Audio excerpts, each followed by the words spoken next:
pense officiellement qu'on vient d'avoir notre pire semaine depuis le début de la série. Ben non, c'est pas vrai, on a encore généré plus de 7500 $ de revenus cette semaine. Donc pour cette semaine, on va commencer avec les dépenses. Premièrement, on a un gros 800 $ de labor pour payer notre staff et nos helpers. Après ça, on a un gros 250 $ pour tout ce qui est gaz puis usure du camion.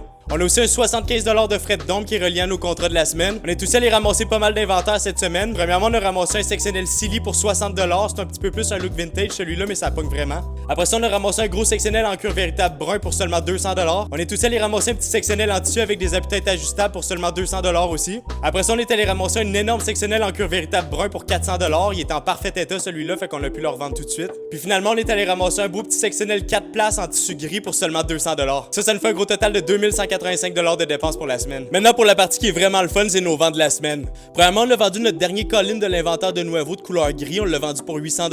Après ça, on a vendu le sectionnel en cuir beige J-Mark qu'on a récupéré la semaine passée. Celui-là, on l'a vendu pour 1100 $ cette semaine. On a aussi vendu le sectionnel Silly qu'on a ramassé cette semaine pour 400 $. Après ça, on a vendu une grosse table en acacia qu'on avait récupérée dans l'inventaire de Oiseau dans le premier épisode. Puis cette table-là, on l'a vendue pour 1200 $. On a aussi vendu le énorme sectionnel en cuir véritable brun qu'on avait payé 400 $ cette semaine. On l'a revendu pour 1450 $ en 24 heures. On a aussi vendu ce beau sectionnel là Natuzzi noir pour 800 $.